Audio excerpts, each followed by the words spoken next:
আমি এখন রয়েছি আমার বাড়ির কাছেই একটি খুব সুন্দর লোকেশনে। জায়গাটা দেখতে পাচ্ছেন, এরকম ভিডিওটা, এই যে আমার গাড়ি আর আমি। তো এখানে এসছি মেনলি একটা ইনফরমেশন দেওয়ার জন্য, যেটা হচ্ছে অমরনাথ যাত্রার রেজিস্ট্রেশন। আর এই অমরনাথ যাত্রার রেজিস্ট্রেশন কিভাবে করতে হবে তার ডিটেলস আজকে আমি এই ভিডিওতে দেব। তো প্রথমেই আপনাদের বলবো কিভাবে আপনারা অমরনাথ যাত্রা রেজিস্ট্রেশন করবেন। অমরনাথ যাত্রার রেজিস্ট্রেশনের দুটো পার্ট, একটা হচ্ছে আপনার মেডিকেল, আরেকটা হচ্ছে আপনার রেজিস্ট্রেশন, যেটা গভর্নমেন্টের ব্যাংক মারফত হচ্ছে বা অনলাইনেও হচ্ছে। তো এইটা করতে গেলে আপনাকে ফার্স্টে যে মেডিকেলটা করতে হবে, মেডিকেল করার জন্য আপনাকে আগে চেক করতে হবে আপনার জেলায় কোন কোন হসপিটালে এই মেডিকেলটা হচ্ছে। তো তার জন্য আপনি ফার্স্টে করবেন কি, অমরনাথ যাত্রা শ্রাইন বোর্ড যেটা আছে, সেই সাইন বোর্ডের ওয়েবসাইটে গিয়ে চেক করে দেখে নেবেন যে আপনার অমরনাথ যাত্রা মেডিকেল কোথায়, আপনার জেলায় কোথায় হচ্ছে। এবার হচ্ছে কি, আপনি দেখে নিলেন যে আপনার জেলায় কোন হসপিটালে হচ্ছে, আপনি ওখান থেকে একটা ফর্ম ডাউনলোড করে নেবেন, যেই ফর্মে আপনার সমস্ত তথ্যগুলো দিতে হবে। এবার আপনি ওই ফর্মটা নিয়ে প্রথম দিন সকাল 9টার মধ্যে চলে যান হচ্ছে সেই হসপিটালে যেখানে আপনার মেডিকেলটা হবে। যাওয়ার সঙ্গে সঙ্গে নিয়ে যাবেন যেটা হচ্ছে ওই দিনের ফার্স্ট ইউরিন, সেটা অবশ্যই নেবেন, নাহলে কিন্তু আপনার সেই দিনের কাজ একটা পিছিয়ে যাবে। আপনি ওইটা কিন্তু মনে করে নিয়ে যাবেন। আর যেগুলো টিকিট কাটতে হয়, হসপিটালে গিয়ে টিকিট কাটলেন। এবার আমার জেলা, যেটা আমি চুঁচুড়া থাকি, হুগলি জেলায়, তো সেখানে কিভাবে হচ্ছে সেটা আমি বলে দিচ্ছি। সেই হিসাবে আপনার জেলাতেও মোটামুটি একই রকমই হবে। আমি চলে গেলাম হচ্ছে ফার্স্টে চুঁচুড়া হসপিটাল। সেখানে গিয়ে আমি করলাম কি, একটা টিকিট কেটে নিলাম 2 টাকা দিয়ে। তারপর আমি চলে গেলাম হচ্ছে ইউরিনটা তো আমি নিয়ে গেছিলাম সঙ্গে করে। আরেকটা কাজ করলাম, এবার আমি ওখানে গিয়ে বললাম 18 নম্বর ঘরের সামনে যে আমি অমরনাথ যাত্রার জন্য মেডিকেল করাবো।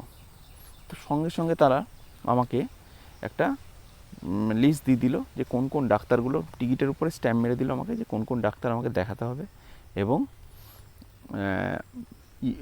ইউরিন টেস্টের জন্য, ব্লাড টেস্টের জন্য, আর এক্স রে, ইসিজি, এই সমস্তগুলোর কাগজ দিয়ে দিল যে কোথায় কোথায় জমা, মানে যেগুলো কাগজ না হলে তো আপনি সরকারি হসপিটালে করতে পারবেন না।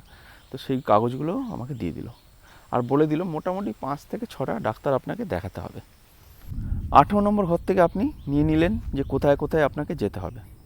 এবার আপনি কি করবেন, ওই কাগজগুলো নিয়ে ফার্স্টে চলে যাবেন টিকিটটা নিয়ে, যে যে ডাক্তারগুলোকে আপনাকে দেখাতে বলে, যেমন চোখের দেখাতে হবে, ইএনটি দেখাতে হবে, সার্জিক্যাল দেখাতে হবে, অর্থোপেডিক দেখাতে হবে, সাইকো দেখাতে হবে, এরকম প্রায় 5-6টা ঘরে আপনাকে যেতে হবে।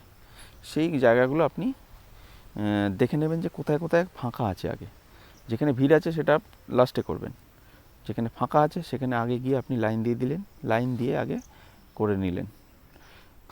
এবার ওখানে গিয়ে ফার্স্টেই আপনি কাগজটা যখন টিকিটটা দেবেন, সঙ্গে সঙ্গে বলবেন যে আমি অমরনাথ যাত্রার জন্য।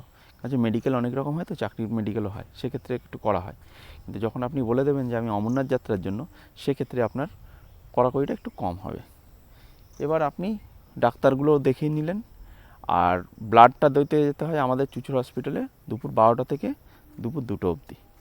এই সময় শুধুমাত্র মেডিকেলের জন্য ব্লাড নেওয়া হয়, বাকি সময় নেয় না। তো আপনি ব্লাডটাও দিয়ে দিলেন, ইউরিনটাও নিয়ে গেছিলেন সঙ্গে করে, ইউরিনটা না নিয়ে গেলে আবার পরের দিনের ব্যাপার হয়ে যাবে। ব্লাডটা দিয়ে দিলেন, ওরা রিপোর্ট দেয় 3টের সময়। এবার কি করতে হবে, আপনার ডাক্তার দেখানো হয়ে গেছে, ব্লাড দেওয়া হয়ে গেছে, এই ফাঁকে যদি আপনি সুযোগ পান এক্স রেটাও করিয়ে নেবেন। হয়ে গেল এক্স রে। বাকি থাকবে আপনার শুধুমাত্র ইসিজি। ইসিজিটা কিন্তু সেই দিন আর হবে না, যেহেতু আপনাকে 3টের সময় রিপোর্ট দেবে আর 2টোর পরে সব মানে কাউন্টারগুলো বন্ধ হয়ে যাবে। আপনাকে আবার পরের দিন সকাল 9টার সময় চলে আসতে হবে। 2 দিনের প্রসিডিওর বন্ধুরা। সকাল 9টার সময় এসে এবার আপনি চলে যাবেন ফার্স্টেই ইসিজির ঘরে। ইসিজির ঘরে গিয়ে বলবেন আমার সমস্ত ডাক্তার দেখানো হয়ে গেছে, রিপোর্ট হয়ে গেছে, এই আমার রিপোর্টগুলো ওরা দেখে নিয়ে এবার আপনার ইসিজিটা করবে। ইসিজির রিপোর্টটা নিয়ে আপনাকে চলে যেতে হবে 15 নম্বর ঘরে। 15 নম্বর ঘর থেকে আপনাকে স্ট্যাম্প মেরে দেবে। এবার আপনার কাজ মোটামুটি হয়েই গেছে বলা যায়। এবার আপনি চলে যাবেন সুপারের ঘরে। আপনি সুপারের ঘরে গিয়ে বলবেন যে আমার এরকম বাইরে, সুপারের বাইরে যে লোক থাকবে ঘরের বাইরে, তাদেরকে বলে দেবেন, যারা সুপারের ঘরে কাজগুলো করে, বলবেন যে আমি অমরনাথ যাত্রার জন্য মেডিকেল করতে চাই এই আমি পেপারগুলো সব রেডি করে নিয়ে এসেছি। ওরা সঙ্গে সঙ্গে আপনাকে একটা TR7 ফর্ম দেবে, আর ওই যে মেডিকেল ফর্মটা আপনি ডাউনলোড করে নিয়ে গেছেন ওই ফর্মটাই আপনি এবার ফিল আপ করে নেবেন।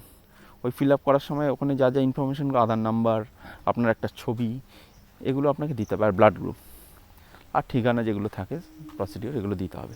দেওয়ার পরে এবার আপনি কি করবেন, ওই TR7 ফর্মটা নিয়ে চলে যাবেন হচ্ছে SBIতে। SBIতে গিয়ে আপনাকে ওই TR7 ফর্মের জন্য 4টে ফর্ম ফিল আপ করে 25 টাকা জমা দিয়ে আসতে হবে SBIতে। আমাদের চুচুর হসপিটালের জন্য SBI, আপনাদের লোকাল যে হসপিটাল আছে সেটার ক্ষেত্রে অন্য ব্যাঙ্কও হতে পারে।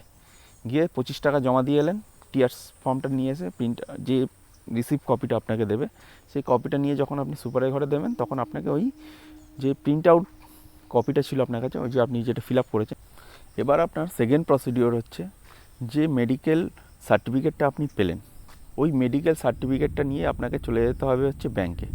আপনার জেলায় যে ব্যাংকটি উল্লেখ আছে সেই ব্যাংকে গেলে আপনার সুবিধা।